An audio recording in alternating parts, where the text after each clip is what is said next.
I'm Angela Kennecke, a veteran journalist with 30 years in television news and an investigative reporter. But for the purpose of this podcast, I'm just a mom trying to find my way after the loss of a child in the opioid epidemic.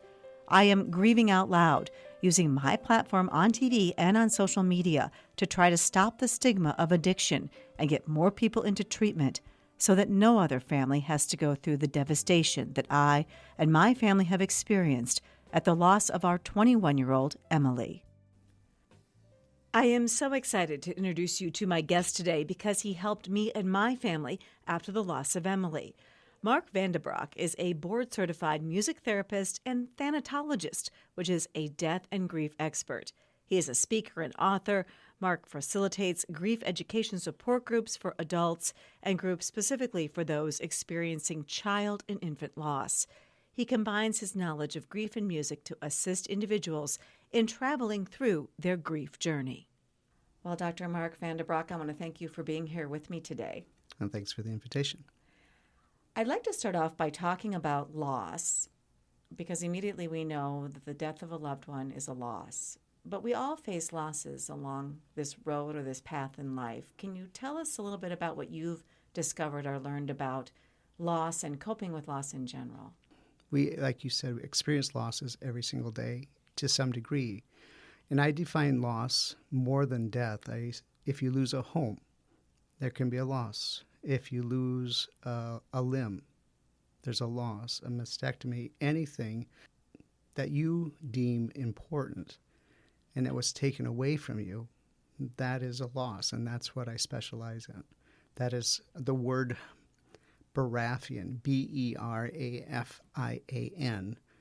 It's an Old English word that was discovered in the year 310, roughly, and it means to rob, to be taken away from. As time advanced, that word evolved into the word bereavement. So anything that's taken away from you can be considered a loss. It's so interesting that you say that because I met with you, my entire family met with you after we lost Emily. And when I spoke about her, I said I was robbed of my daughter. And then I met you, and you told me the meaning of the root of the word bereavement. And I just thought, how interesting. That is exactly how I felt like I was robbed. Absolutely. And I think when we may lose a marriage, we're Correct. robbed of what we thought our future was going to be. The relationship, the expectation, anything you can think of psychologically, that connection, and emotionally, physically, all those components of our being will experience that loss, a loss of a pet. Yeah, loss of a pet is just so hard. And it's a hard. profound thing, but unfortunately, our society is very quick to say, well, you can always go get another one. Do you think it's kind of that whole American spirit, pull yourself up by your bootstraps, move on, push through it, that stoic, maybe Nordic, Germanic absolutely. Work it out. And just move on and just push it somewhere else. And then it comes out in other ways, right? Absolutely. I think basic psychology 101. Yeah.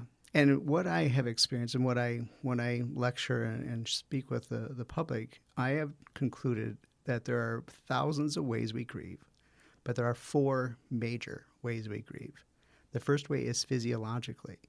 Well, our society says, suck it up, deal with it, move on. And so we get pretty complacent with that and say, okay, well, I won't talk about it. So I'll just suck it up inside. But then the physiological aspect happens. I'll get more headaches. My sleep will suck. Appetite's all over the place. Heartburn, ulcers. There's even research on the broken heart syndrome. I want to hear more about that because I'm just going to share with you that after Emily died, I felt it very much physically. I mean, I felt physically ill, sick to my stomach. I Correct. couldn't eat. And I still have some of these symptoms also that my heart physically hurts. Like I feel like I know I'm not having a heart attack. My blood pressure is great. I'm super healthy. All that. But and sometimes I even have to put my hand over my heart because it hurts so much. There can be palpitations. There can be so many different things that happen. But typically the bottom half of your heart with a broken heart syndrome kind of, I don't want to say explodes, but ruptures. And if people are interested, the Japanese discovered this quite some time ago.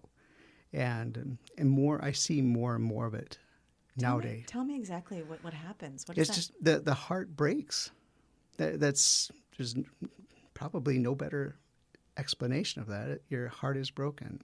And we have found statistically that the first week after a death, I think there's close to a 10% likelihood of like a spouse, for example, if you lose your husband, by the end of the first week, your chances of death is quite high.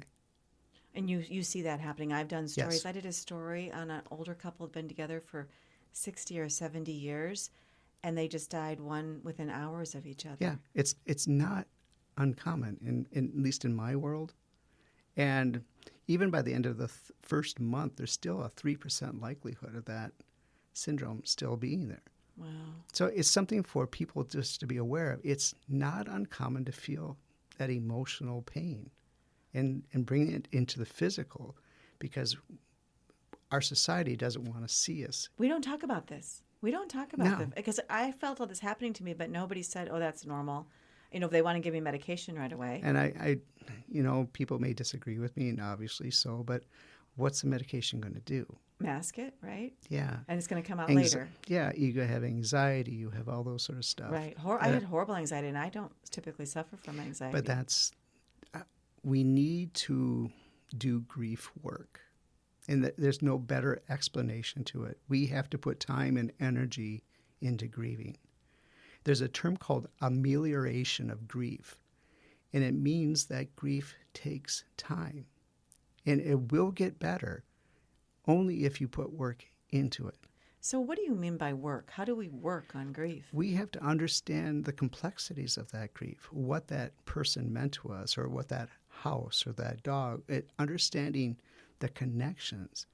And what I have found to be very helpful is the way to relocate with them, to move that loss, that 12 inches from your head to your heart. Because when we carry that picture, I have people take a picture of their loved ones and keep it in their heart. Yeah, maybe we can go through that exercise at the end of this podcast. Sure. And if people want to stay and keep listening on, because you did this with my entire family, this little exercise about holding this image of the loved one in your heart. And I'll have you go through that when we're done talking here. But when we carry them there, then we'll find peace. Because what I inevitably try to do is help people reconnect with their loved ones, not in a supernatural way. Not like voodoo or spiritual or mediums or things like that. Right. I look at it that if we connect with them, if we really listen to our heart, we know that their presence is there. We can would agree feel with them. that. I hear my daughter's voice, and sometimes I think I'm crazy. But no, that's great. Because you're going to hear what they're going to say. If there's questions, unresolved differences, whatever might be going on, you still can have that conversation. In all my years of work, I have found that we miss our loved ones physically being here, but we miss talking to them more than anything else in the world. We miss hearing their voice, what they say, what they do. Yeah. If we really, truly listen, we will know. What happens to the brain when you experience sudden loss? Because I felt like I had almost like a brain injury. I couldn't remember things. Everything seemed fuzzy. It's slowly, and I still am having a few memory issues, but it's slowly coming back. Well, that's my segue to my second point of how we grieve. So thank you. The second way is cognitively. So we have both hemispheres in our brain, but in the middle there's a connecting tissue called the corpus callosum. And we have found in research that every second of the day we have about 200 synapses that fire back and forth. But when we have a loss, that middle area actually becomes cloudy. And those synapses don't fire normally. What in the world did I do with my car keys? What did I do with the phone? I was supposed to do something I can't remember. And people generally tell me, oh, I feel like I'm going crazy. You're not. What you're doing is you're grieving. The we brain don't have time to stop. Society, our job. I mean, my employer actually was very understanding, but even so, I maybe you almost need a whole year just to stop, right? I mean, you know what? I would advocate that, but again, not very practical. It's not going to be. But I look at it from a different standpoint. What if, I work with nurses that have experienced the death of a family member, but What if there's a mess up in medications? Their concentration's not there. Right. We're giving typically companies give a 3-day bereavement, give or take a little How bit. do you feel about that? That's a whole different podcast, probably. Right, we could just talk about what needs to change. But I think our grief actually does not start until about 4 to 6 weeks after the death. Because we're in shock. We're numb. And Right. I do come from a faith-based background, and I do believe God gives us numbness to survive. We're able to get up, put the coffee on, maybe take It's like a shower. you're walking through like mud or something, Right. but you're just doing it. You're functioning. Yeah. But after that time, and when people stop coming over or bringing something over to eat, then all of a sudden that awareness that death happened, that then is when we start to grieve. You know, if you have surgeons, or maybe they lost their wife and you're expected to have surgery, well, they take 3 days off because of the death. I mean, seriously, how comfortable do you feel? Right. It just they're not really physically capable to perform the way they did before this horrible, shocking thing happened. Right. So that's the problem with, I feel anyway, what happens with our society.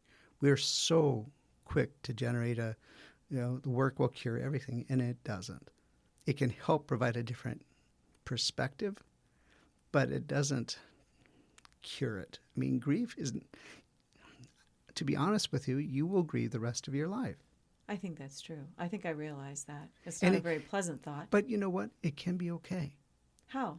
Because when you do grieve, you know that the love and the connection's there. There are over 6,500 people that die every day in the United States. Are we grieving their loss? No, because we don't know them. But if you generate, one death affects a minimum of 128 people. And so if you do the multiplication, there's roughly 83 million people each year that are impacted by a death. It's a lot of people. And you wonder why concentration's not there. You wonder why Mistakes are made and Yeah. And it's not an excuse. It's part of the whole phenomenon that happens with grief. The other thing I've noticed, and I was just talking to a young woman who lost her mother, and we are both about the same number of months out. Her mother died a couple months before Emily. And she said that that whole first year, I think I was just in shock. And now I'm in the second year, and it's so much worse. And I said, I think in the second year, you start to get depressed. I think you kind of fall into a depression. Do you think that's true? I think it can.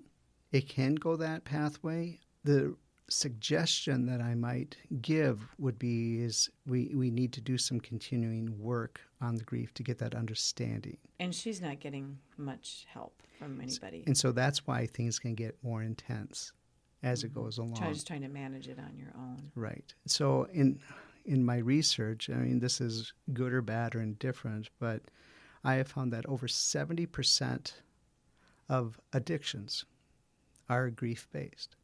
Well, sure, you're looking to drown out your sorrows. It's cliche, but it's true. It is so true. Be it narcotics, be it alcohol, whatever it is. Food, lots of things. Yeah. I'll do everything I can not to deal feel with it. So is it best? So I think sometimes we're so afraid to feel our emotions when we actually are in the middle of that wave of emotion. If we just ride it instead of running away from it. Now, I'm not saying I do that perfectly because I don't, but I try to be conscious of it. I think that's important. And again, a sidebar to this too is not everyone experiences the same thing and grieves the same way. That is so true because I have a lot of friends that are moms now. I always say I'm part of a club. Didn't want to join of mothers who've lost children or parents in general. And I know there's just such a wide range of response just among us mothers. We all understand each other. We all understand maybe more than anybody else would what we're going through, but yet we all react so differently. Yeah, and that's I look at it historically. When you look at your ancestors, when you look at your mother and father and the potential way that they grieved, they model for us. This is how you grieve. And so we copy that, and that we think that's normal. Again, from the thanatology world, which I'm a part of, it's a grief educator research person. But and thanatology that's means Grief educator, researcher, right? Yeah. Okay. We find that, again, we think that's the right way. The only segue would be that if it's causing some damage, if it's causing concentration problems, if decisions are being poor, different symptoms that happen with that, that's what we have to be aware of. Because, again, everybody will lose someone in their life. That's kind of a given. Right, and a pet can be just as important sometimes Absolutely. to someone as But, a person. and side on that is that most of our world says get over it. I mean, our whole culture says go get another dog, go get another cat. Look at the Humane Society. I love the Humane Society, but I go there and just pick out another one. Or if you lose a small child or an infant, have another child. Oh gosh, I could write a book on people's dumb statements. Yeah, and people don't. You have to be forgiving of people, right? Because they don't know. Absolutely, they're trying to say something to fix it, and grief is an experience that we need to go through. We can't really fix it. We need to understand it. So, do you think some people get stuck in the middle of it? Yes. Why does that happen? Because they don't know. They don't find any hope that things are going to get better. Right. I think I know a couple of women I feel are stuck right now. And they just feel like their world ended when their child ended. Yeah. And they may have other things to live for. Maybe somebody on the outside can say, hey, you've got perspective, a spouse, you've got another child or whatever it might be. But yet they seem stuck. Yeah. How do they get unstuck? I think they might need some guidance. Mm-hmm. Maybe somebody saying, maybe intense guidance too. Possibly. Yeah. I mean, again, everybody rides it a little bit different. But I think if they're giving the tools, and that's what I'm an advocate of, is educating people. When I see people, I'm not therapizing. There's no way in the world that I'm going to do. You're not a therapist. I'm an educator. What's the difference? For me, it's giving the people the tools to use and to give them statistics, to give them an awareness, where the therapist would look at the analytical aspect of things and saying, the rationale behind certain things. So it's a spin on words in some area. But as an educator, when a parent will call me and say, well, my son lost his best friend, but he doesn't want to see a therapist. Yeah, that's pretty typical of young men, right? Yeah. I said, well, good thing, because I'm an educator. And just tell them I'm going to show them some tools. Mm-hmm. And it works a lot. It's a softer approach versus therapy for a lot of people means it's a negative thing. And it's not. You're not trying to get people to spill their guts about their emotions. No. I'm there to ride this with them. So how can we help someone who is grieving? I think one of the biggest things is having the support. And oftentimes and maybe this has happened to you, maybe not, but oftentimes friendships will change after a death. I think that's very true. And people don't know what to do. They're actually experiencing the same loss. They probably knew that person the same way to a degree. But what do I say? And all it is going to be a negative, down, sad. I don't want to experience that. I'm already sad. So all these things go through the head. And so I'm going to find happier people. Right. People don't necessarily want to be around people who are grieving. Right. And so it's neither good or bad, but other people I have found then start to step in and say, you know what, Angela, I'm going to be there for you. No matter what, I'm going to hear your stories. I'm not going to fix it, but I'm there to listen to it. Right. And when I worked with families that have lost a child, I said each of them will grieve differently. Not that it's a right or wrong.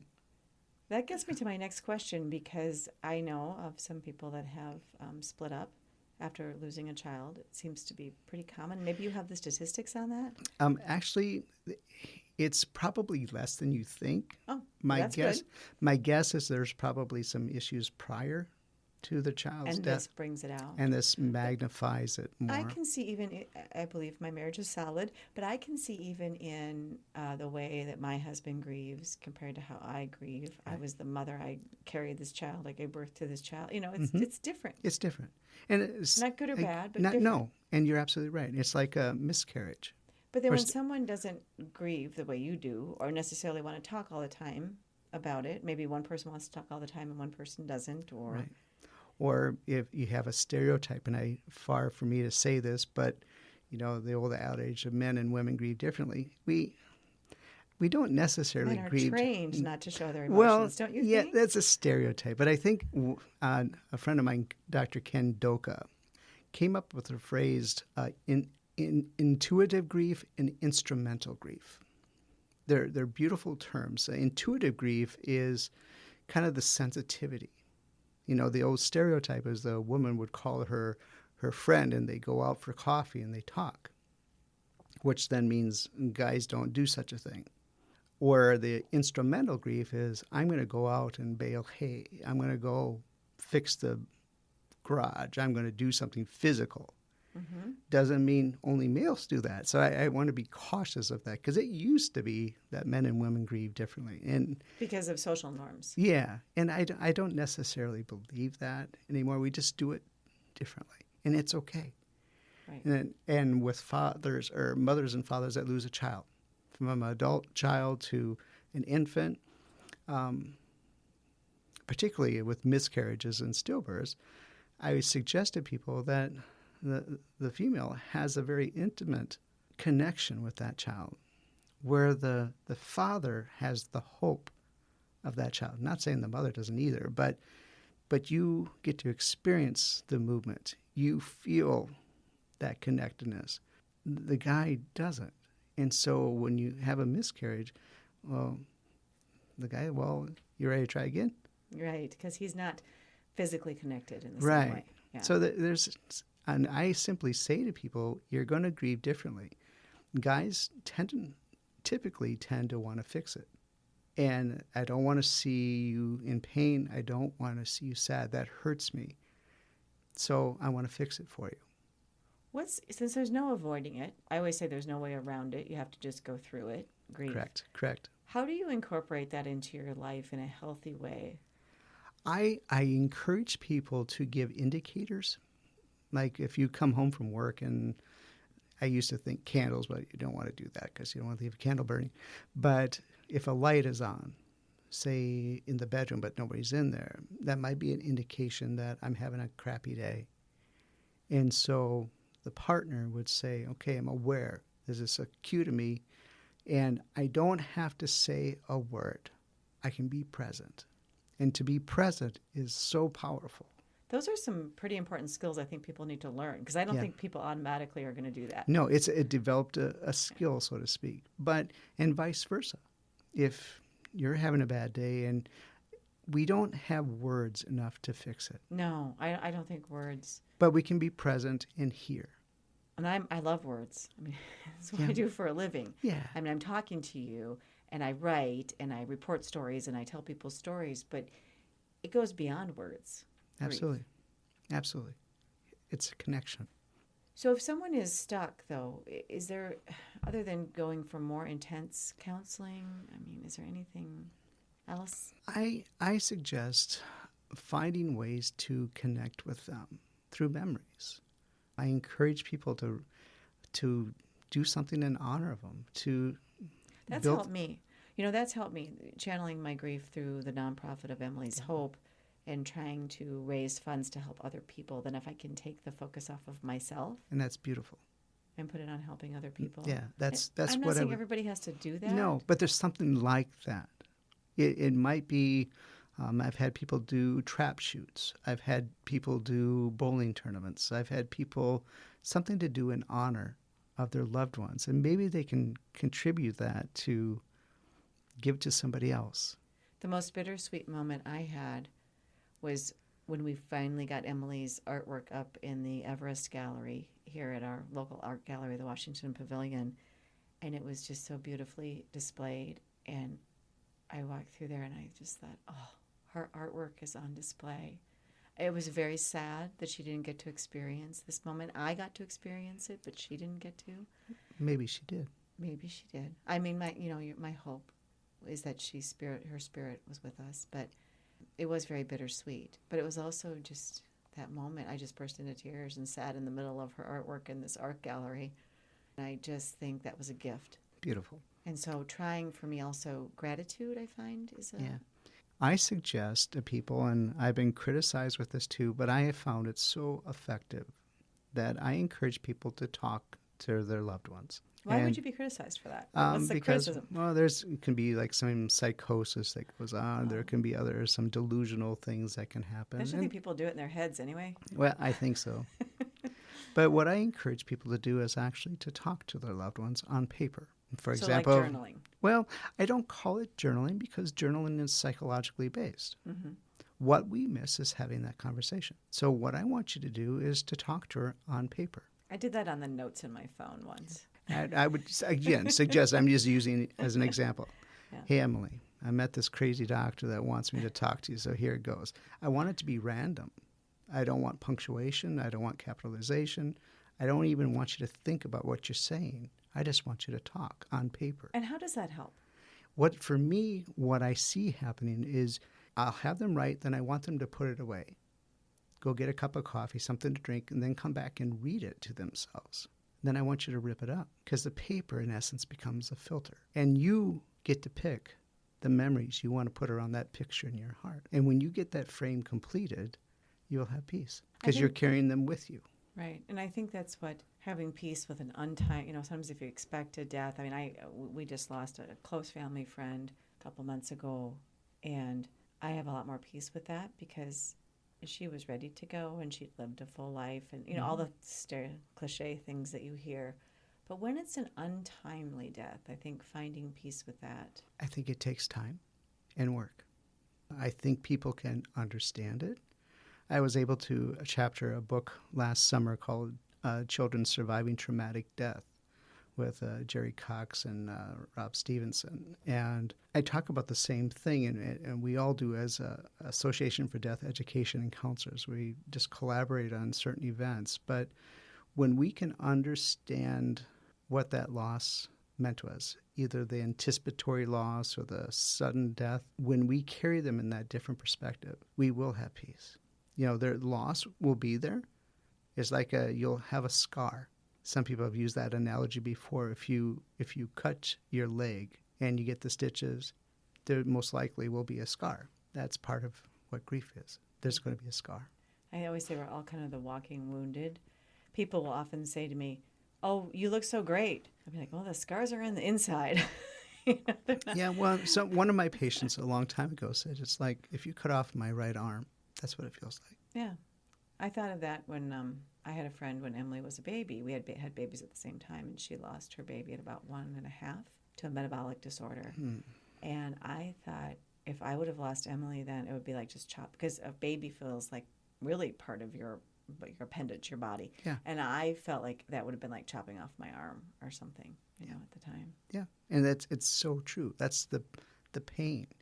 You still survive. Right. But your perspective has changed. And I can almost guarantee you, Angela, that your perspective of life has changed. Oh, it certainly has. And I think that that's a choice, too. So we can choose to either shut down and close down after our heart's been shattered or ripped open. I kind of think of it as being ripped open, the heart being ripped open. We can choose to shut down and sort of go into ourselves, or we can choose to be more open-hearted and go outside of ourselves. Absolutely. And probably a more important follow-up to that would be, what would Emily want you to be doing? Right. Well, I just had someone say to me, if you're happy, she's happy, which I think a lot of us think. I remember, especially after she first died, the first time I just got off social media for several months. As part of my job is being on social media too. And the first time I ever smiled for a picture felt like a betrayal. Yeah, it's very common. Mm-hmm. Very common. And the first time I laughed, or first I felt, oh, I'm doing something wrong. No. You're actually starting to have those wide range of emotions, except for we've been used to this down and sad. We recognize, oh, I guess I can smile, and you're not betraying your loved ones by smiling. No. I think that's one of the fears, especially as a mom. You don't want people to think, oh, I'm happy now. My child died and I'm happy. No, and that would obviously for people send a wrong message, like, what's wrong with you, Right. But when I kind of looked at my protocol, the 4 ways we grieve: the physical, the cognitive. Right. So we talked about the physical, we talked about the cognitive. What's The third is the spiritual. We question our belief. Yes. When Emily's robbed from you, you go, why? Coming from a faith base, like for me, God, why did you do this? What's the reason for this? Why? It certainly why? rocked my faith. And I was born and raised, in a religion and Catholic church, and it certainly has rocked my faith. And for me, that's why it's very important for people to recognize this is when people fall away from the faith the most, or they get closer. And I always say, in my human form, I have questions for God. When I see him, it'll probably be a different story. People get angry at God, though, don't you think? I think he can handle it, can't he? If he knows what's going on. Or feel abandoned by God. Absolutely. Or question if there is even a God. Absolutely. You look at the Bible's filled with stories. Yeah. Job.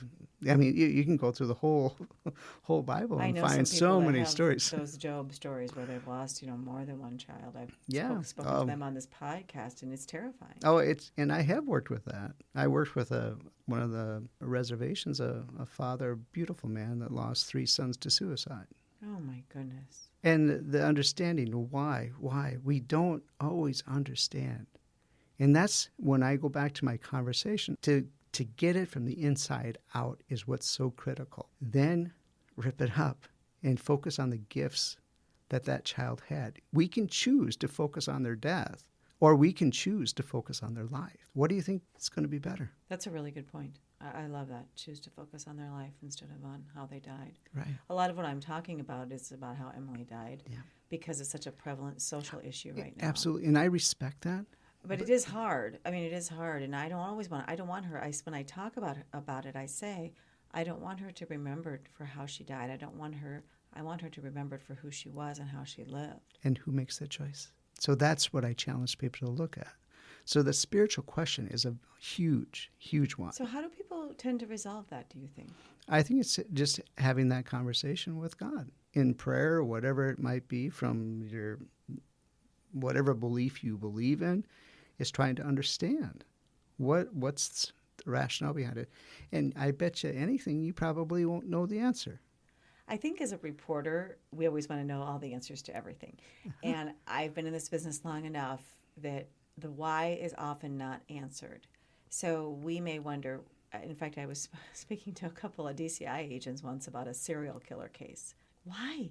Why would somebody do this? Well, I said, evil exists in the world. That was their answer. Because we don't know the why. We don't know the why why somebody did what they did. Sometimes they don't even know why. No. And I think that to try to, I want to understand everything. I want to figure it all out. That's just the kind of person I am. Yeah. And so having to live with the not being able to understand why this had to happen the way it did. And that's, again, comes back to circling again, is that what we need to focus on? Or do we need to focus on their life?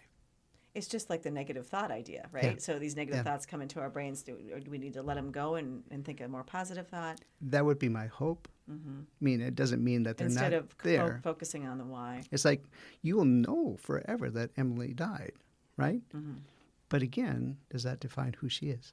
Right. And I always do say I'm grateful for the 21 years that I had. And I would go through it all again to have those 21 years. Yeah, and if this scenario, if God gave you the choice, if you could have Emily for 21 years or none at all, what would you take?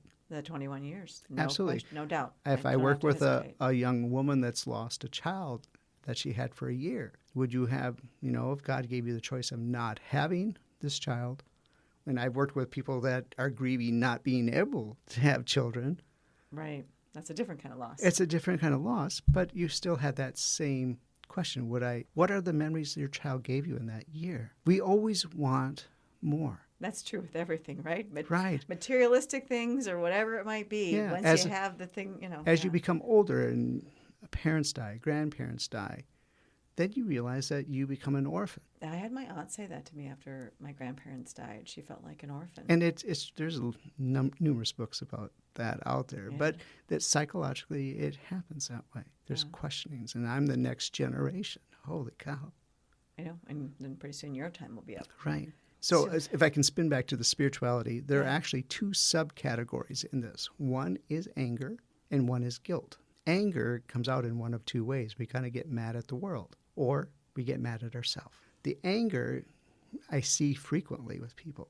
They get more road rage, or they get a lot of things going on. Well, you even look at in the penal system, what percentage of those people have had a loss in their life? That's a very good point. So I'm going to be angry and take it out on others or myself. But what you're really telling me when I hear the word that I am angry, it circles back to my original word, Berafian. We feel robbed. Right, and who doesn't get angry when they're robbed? So what do we do with that? What do we do with it? We try to understand it. We try to reconnect. We try to focus on the gifts again of that relationship or whatever the scenario might be. That's what I try to help people, again, sort through that stuff. And the second part of this you said was guilt. Guilt. Guilt is the woulda, shoulda, coulda, woulda, shoulda, coulda, woulda, shoulda, woulda. And that's really hard for parents. I've talked to a lot of parents who have had kids overdose. Mm-hmm. And I think that's one of the hardest things because we think we are all powerful. Somehow we could have swooped in and saved our children if we just would have done this, or if we just would have done this earlier, or should have, would have, and could have, all those things. Absolutely right. And the downfall of that is I wish the word had never been invented. I think religion in its early existence developed the word to try to keep us in line.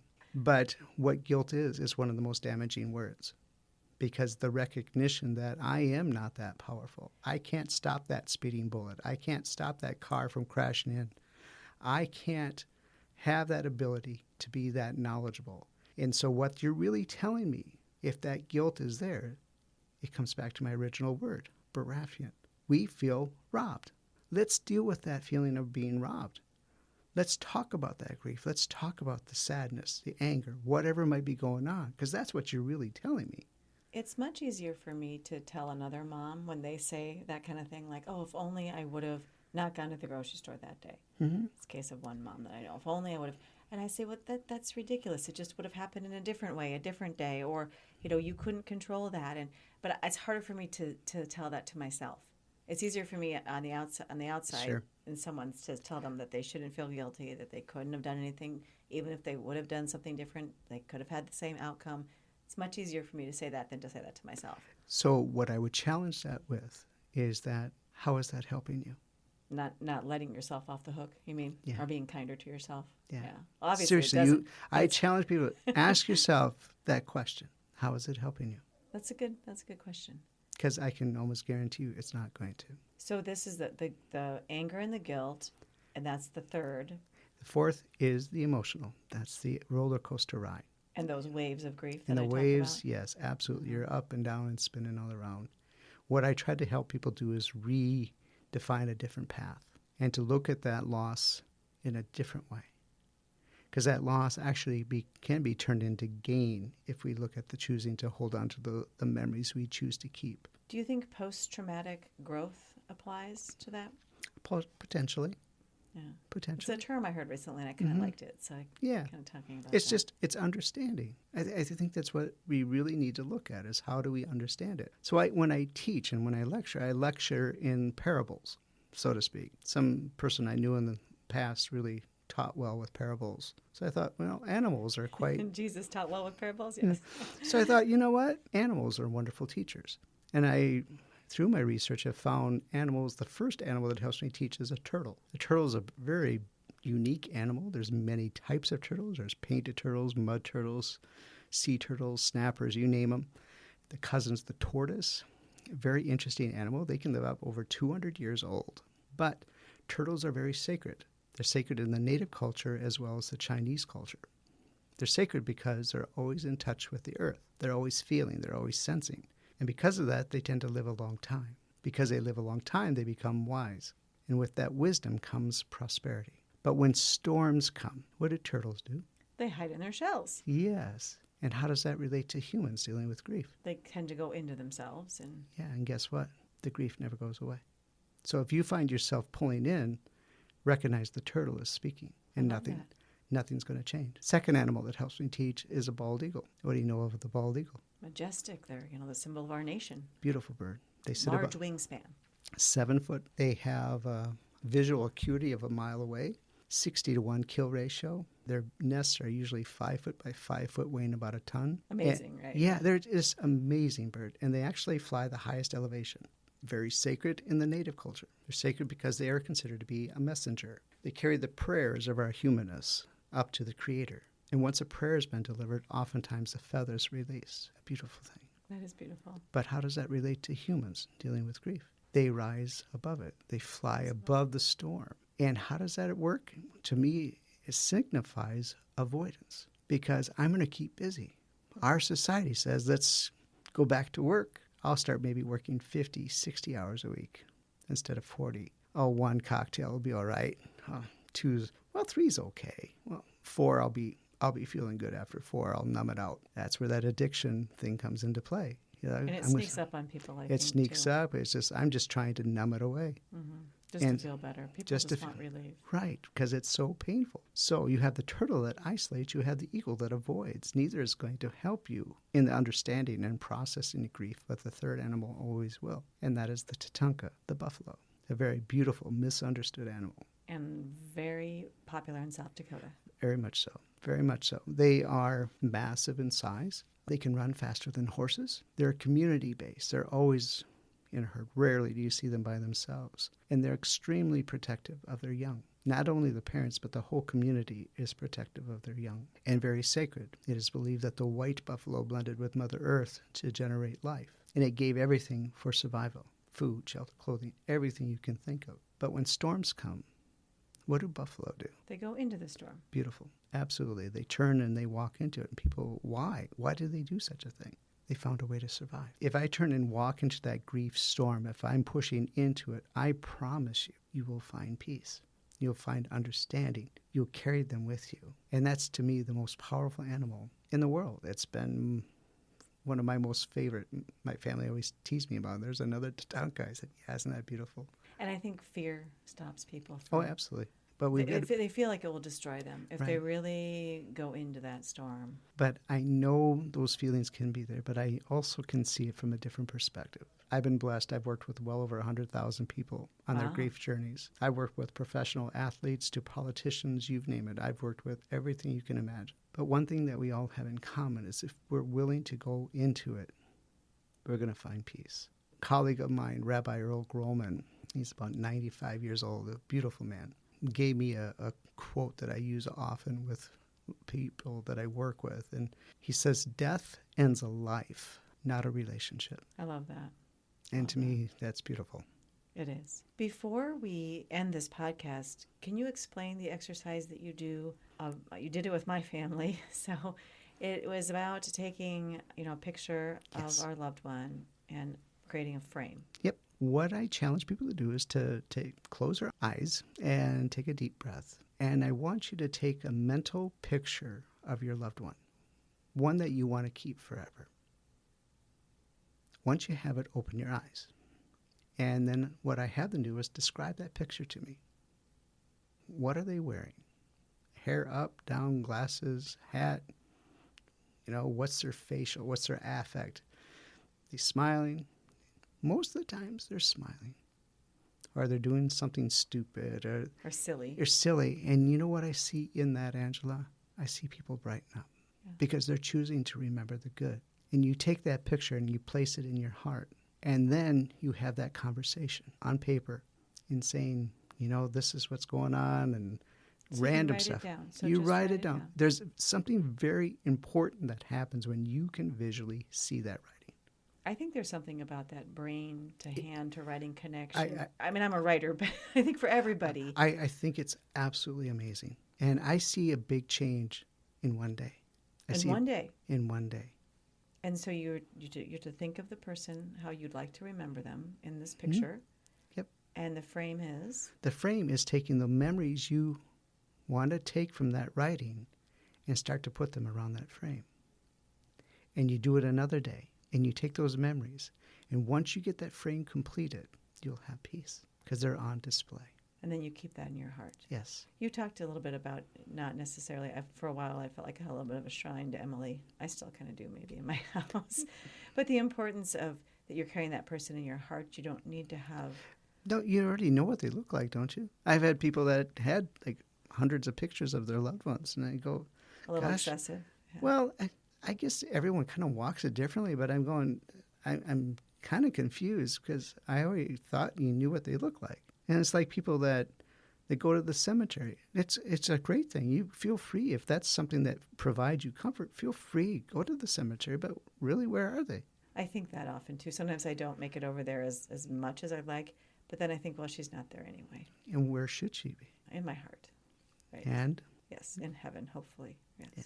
Well, I just appreciate this conversation so much. You are just a wealth of knowledge. I feel like we could spend hours and hours. I'd like to have you back at some point on the absolutely. podcast to talk about some other things, because we could talk about community-wide grief and all kinds of things. I would love to. But I named my podcast Grieving Out Loud because I feel like that is a lot of what I'm doing this last year, that. a little over a year. Yeah. It's a play on laughing out loud. Yeah. But really, we don't talk about grief enough. We hide it. We run away from it. Right. And that's kind of what we shared today. And I don't want people to misconceive this. It is hard. It is sad. But, the grief really, the death doesn't define those loved ones that we have. It stops the physical aspect of their being. But what are the gifts, the true gifts that they gave you in your life? Those memories, those legacies are always going to be there. That doesn't go away. And you can hold on to those. And those what you hold on to. Thank you so much. You're very welcome. I believe we can all learn from each other as we walk through life, and by sharing our suffering, we can lessen the suffering of others. Until next time, wishing you faith, hope, and courage. To read my blogs and join us in our mission, just go to Emily's Hope at paintingapathttorecovery.org. Also, please rate and review this podcast. Thank you.